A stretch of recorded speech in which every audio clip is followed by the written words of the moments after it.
अश्वदल तैयार किया गया है स्वराज्य के नियमों के अनुसार।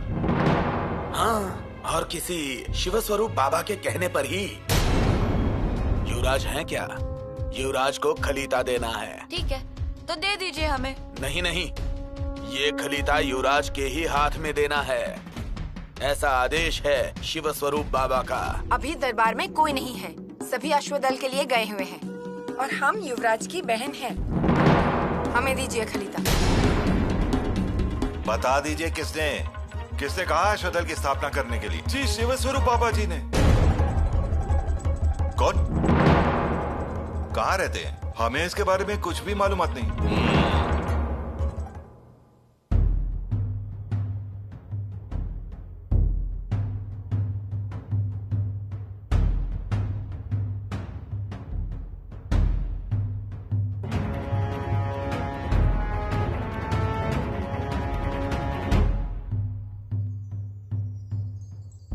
युवराज,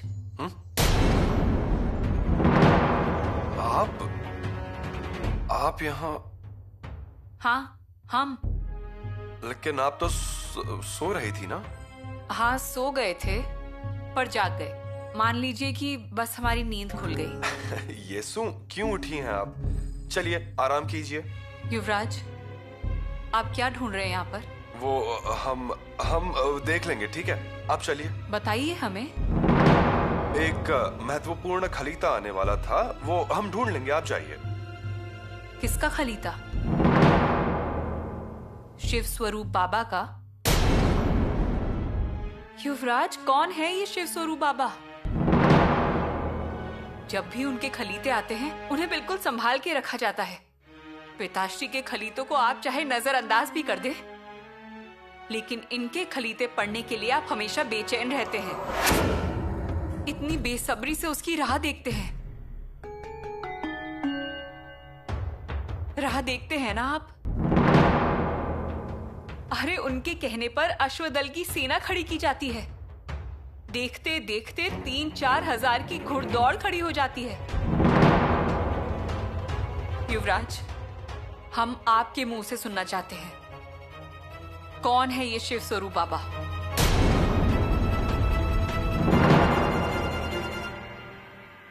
कविराज जी, अब हम आपसे क्या पूछने जा रहे हैं और आप उस पर क्या जवाब देंगे, दोनों का पंजीकरण सरकारी कार्यालय में होगा, आप जानते हैं।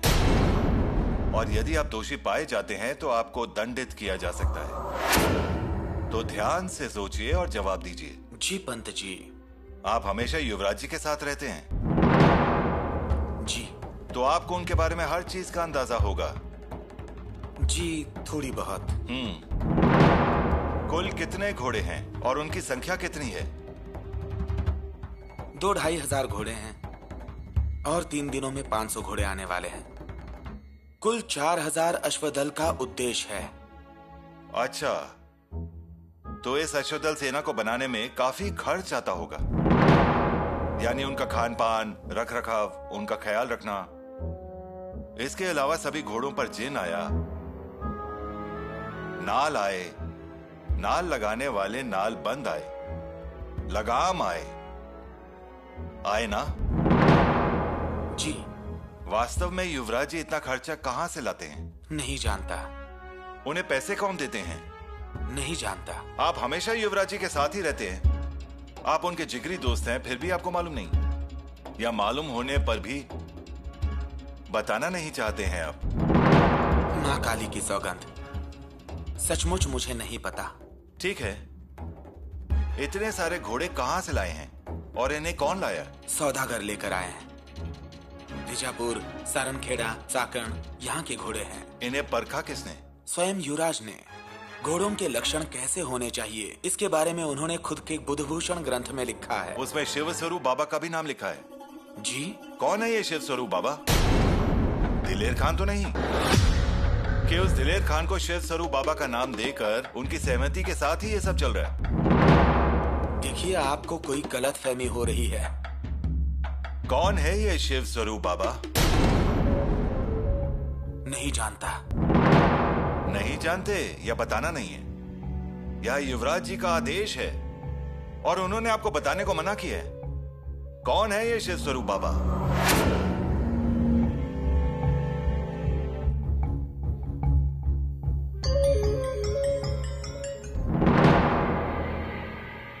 शिव स्वरूप बाबा हमारे आदर्श हैं। कहाँ मिलते हैं आप उनसे? यहीं। कब मिलते हैं? हमेशा। मतलब उनसे मिलने की इच्छा बताई तो वो मिलते हैं। वास्तव में वो हमेशा हमारे साथ ही रहते हैं। हमने तो कभी नहीं देखा उनको। आपने मिलने की इच्छा व्यक्त की तो आपसे भी मिलेंगे। तो फिर हम उनसे मिलना चाहते हैं। जरूर, आपकी इच्छा हम अवश्य पूर्ण करेंगे। हमें उनसे अभी मिलना है। ये मत समझिए कि वो इतनी आसानी से मिलेंगे, बल्कि आप हमसे मिले। इसका मतलब आप बात को नजरअंदाज कर रहे हैं। आप जरूर हमसे कुछ छुपा रहे हैं। कहिए ना युवराज, कौन है ये शिव स्वरूप बाबा? मान लीजिए कि वो अमृत के झंडे हैं। अमृत के झंडे? खुशियों की बहार है। उनके मुख से निकला हुआ हर एक शब्द एक श्लोक है।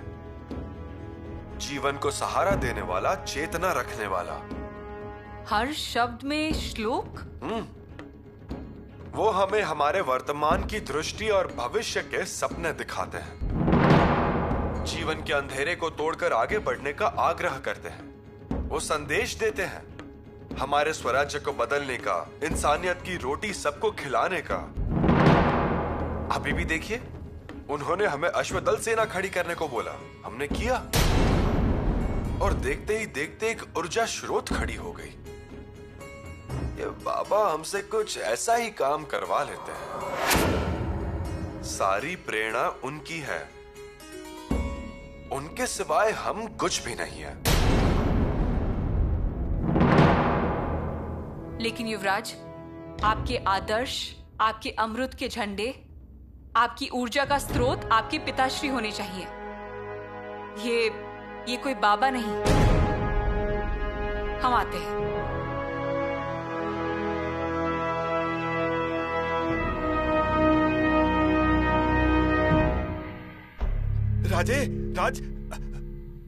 राज, अरे राजा जी, आप हैं कहाँ? क्या हुआ? कहीं शेर तो नहीं पीछे लगा ना? अरे शेर होता तो चलता, लेकिन ये नहीं। अब बोलेगा? राजा जी रायगढ़ से पूछताछ के लिए आए हैं। पूछताछ? रायगढ़ से? कौन आया है पूछताछ के लिए? रायगढ़ के किलेदार और स्वराज्य के प्रतिनिधि राहु जी सोमनाथ। राहु जी सोमनाथ? इतना बड़ा मंत्री आया है। पूछताछ किस बात की है? वो अश्वदल। क्या? अश्वदल के बारे में पूछताछ? मतलब हमारे भैया की भी पूछताछ होगी? वो तो होगी ना, नियम के अनुसार सब होगा। फिर? जैसी करनी वैसी भरनी कहते हैं ना। कहना नहीं चाहता, लेकिन जीजा जी का घोड़ा बहुत उछल कूद मचा रहा था। अब उसे लगाम लगाने के लिए राहु जी सोमनाथ आए हैं। कुछ न कुछ हमेशा भैया के साथ होता ही रहता है। इसलिए हमने जीजा जी से कहा था ज्यादा मनमानी मत कीजिए, लेकिन सुनते कहाँ हैं। बाद में ऐसे मुंह की खानी पड़ती है। सुनिए जी, मैं क्या कहती हूँ, आप जाके देखिए ना, और रोक सके तो रोक लीजिए। कौन? हम? युवराज और रायगढ़ के बीच में हम नहीं पड़ेंगे, वरना बेवजह हम पर कुछ आ जाएगा। और हम क्या कहते हैं, जो होना है वो नियम अनुसार होने दीजिए ना। मतलब वो पूछताछ करेंगे, युवराज उसका सामना करेंगे। अरे आप ऐसे पीछे मत हटिए, और ऐसे समय में हमें ही उनका साथ देना चाहिए ना। ये बात है। ठीक है, आप कहती हैं तो जाता हूँ। क्या है ना, ऐसे समय अपना ही अपनों के काम आता है। ए महिपत, चल जल्दी कर। जी। क्या है ना, जो है सो है, जो नहीं सो नहीं। राजे, राहु जी सोमनाथ ने पिलाजी और शिर्के को पूछताछ के लिए बुलाया है। उन्हें तुरंत पूछताछ के लिए पेश होने का आदेश दिया है।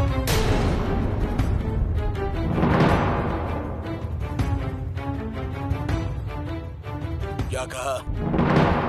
हमारे पिताश्री से पूछताछ? जी।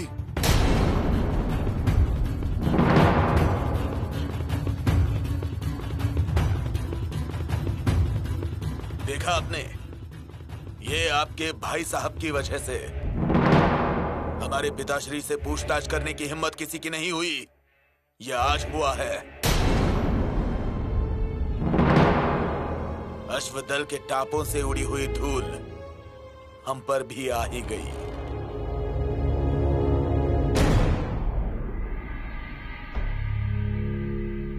खलीता,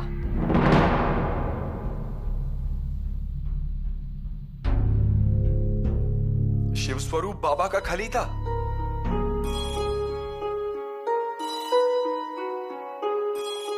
शिष्योत्तमा को ढेर सारी शुभकामनाएं। हम अपनी इच्छा व्यक्त करते हैं और जब आप इसे पूरा करते हैं तो हम इसकी सराहना करते हैं। हमने अश्वदल सेना खड़ी करने के लिए कहा और आपने अश्वदल सेना खड़ी की। अब हमें किसी से डरने की कोई जरूरत नहीं है।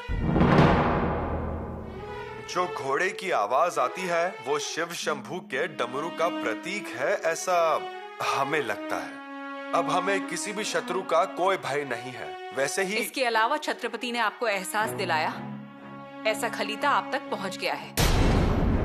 इसे नजरअंदाज कर दीजिए और आगे बढ़कर अपने लक्ष्य को पूरा कीजिए।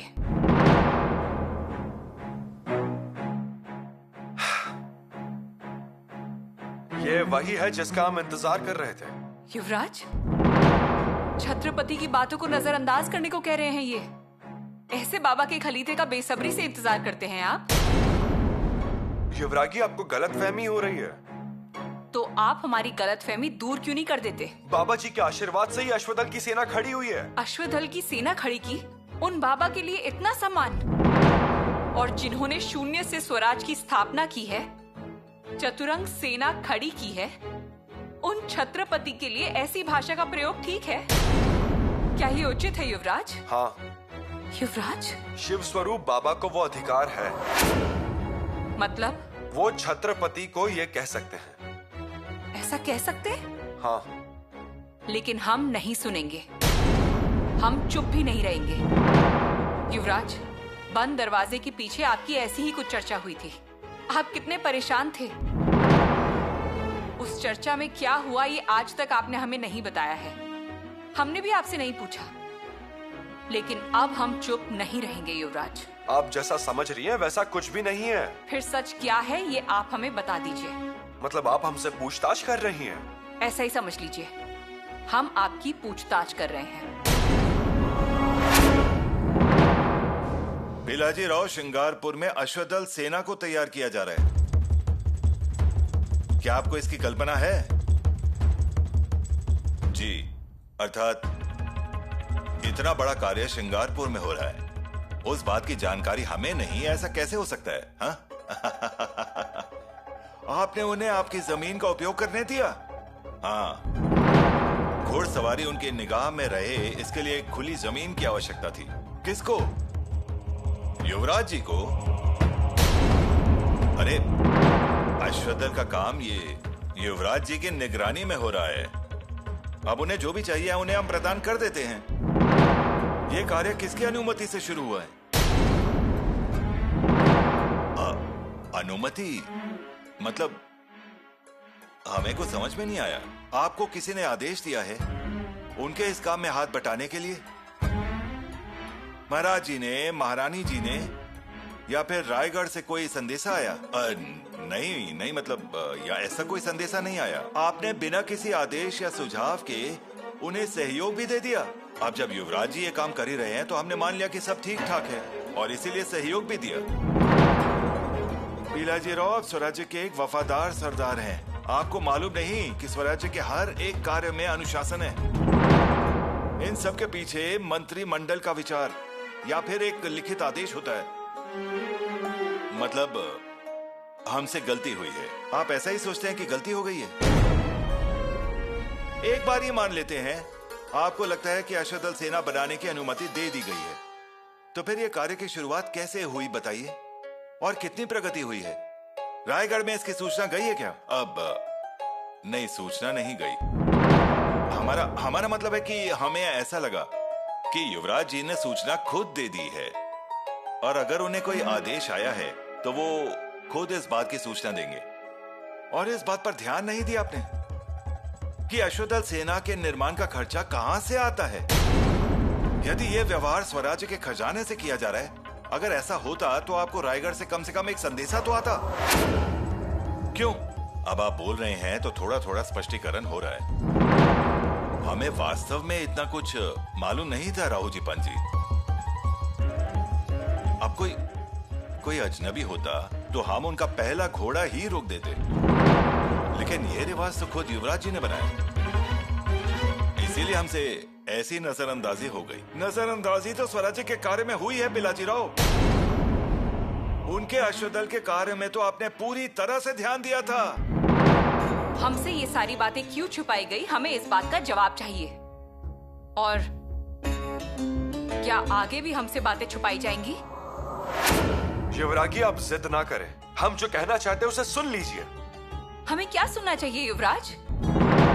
हम आपके साथ तब से रहे हैं जब से हम बच्चे थे। हम साथ साथ पले बड़े, साथ साथ रहे, साथ साथ बड़े हुए। एक ही विचार।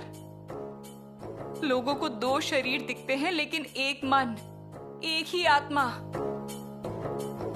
चाहे आंखें दो लोगों की दिखी, लेकिन दोनों में आंसू एक ही समय बहते थे। हमारी गलती है तो हमें बता दीजिए युवराज। नहीं, बताइए हमें अगर हम कुछ भी गलत बोल रहे हैं। गलत कुछ भी नहीं है युवराज, यही सच है। गलत नहीं है तो हमारे बीच ऐसी गोपनीयता कब से आ गई युवराज? यीशु, आपके मन में कोई भी संदेह ना आने दे। हम आपसे कुछ भी नहीं छुपाएंगे। क्या छुपाने के बाद ये कहा जाता है युवराज कि कुछ भी नहीं छुपाया जाएगा? बिल्कुल नहीं, हम आपको सब कुछ बताने वाले हैं। हम ये भी बताएंगे कि बंद दरवाजों के पीछे क्या हुआ है। लेकिन कब? बंद दरवाजों को खुले हुए काफी वक्त हो गया है। हम अभी एक अलग स्थिति में, और हमने आपसे कहा ना कि इसका ये मतलब नहीं है कि हमें आपसे कुछ छुपाना है। देखिए युवराज, आपको हमें जब बताना हो आप तब बताइए। अभी आप हमें बस इतना बताइए कि कौन है शिव स्वरूप बाबा। ऐसे अपमान मत कीजिए भैया। हमें मत बताइए, अपने पत्नी को भी मत बताइए। कम से कम स्वराज्य के कुल मुख्तियार से कहिए। राणो दीदी, आप हमेशा से ऐसे हैं, सब कुछ मन में रखते हैं, किसी को कुछ नहीं बताते। गलतफहमियां पैदा होती है। बिल्कुल, पूरा रायगढ़ भी एक गलतफहमी में है। हमें उसकी फिक्र नहीं है। ऐसा कहेंगे तो कैसे चलेगा? इससे गलतफहमियां बढ़ेंगी। गलतफहमियां उन्हें होती है, और हमसे तो बहुत ज्यादा ही। हम उनकी बराबरी नहीं कर सकते। पिताश्री के मंत्रिमंडल की हैं वे, परखे हुए, जांचे हुए। हमें भी पिताश्री ने ही जन्म दिया है। उनकी गलतफहमी के लिए हम क्यों भीख मांगे? आप इतनी लापरवाही दिखाते हैं, फिर रायगढ़ से खलीते आते हैं पूछताछ के लिए। रायगढ़ से पूछताछ? हाँ, हम सहमत हैं कि अनजाने में रायगढ़ को सूचित करना हम भूल गए थे, लेकिन स्वराज्य के कार्य में हमसे नजरअंदाजी हुई है, ऐसा मत कहिए राव जी पंजी। क्यों न कहें? महाराज जी नहीं है, महारानी जी नहीं है, मंत्रिमंडल से भी कोई नहीं है। कौन है वो शिव स्वरूप बाबा जो एक अश्वदल सेना के गठन का आदेश देता है और आंखों के सामने छोटी छोटी फौजों को तैयार करता है? फिर भी आपको इसके बारे में रायगढ़ को बताना जरूरी नहीं लगा? इसका क्या मतलब है पिलाजी राव? देखिए, ये कार्य युवराज जी ने शुरू किया है। वो राजनीति में माहिर हैं, उन्हें हर एक व्यवस्था के बारे में ठीक ठीक मालूम है। हाँ, वो हमसे छोटे हैं, हमारे दामाद जी हैं, फिर भी मान सम्मान में हमसे बहुत बड़े हैं।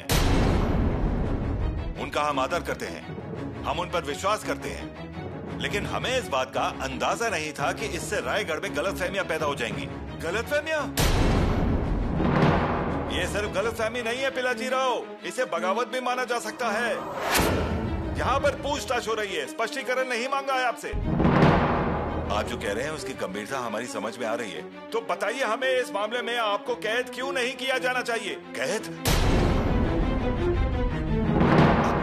हमें? क्यों? हमने क्या किया है? आप ही हैं जो सब कुछ कर रहे हैं। आप स्वराज्य के बहुत बड़े सरदार हैं। आप पर ही कोंकण क्षेत्र के स्वराज्य सुरक्षा की जिम्मेदारी थी। परदेसी फिरंगी और यौवन आक्रामक वो समुद्र के रास्ते आकर हमला कर दें, इसकी जिम्मेदारी आप पर थी। और स्वराज्य के हित के बारे में आपने जरा भी सोचा नहीं।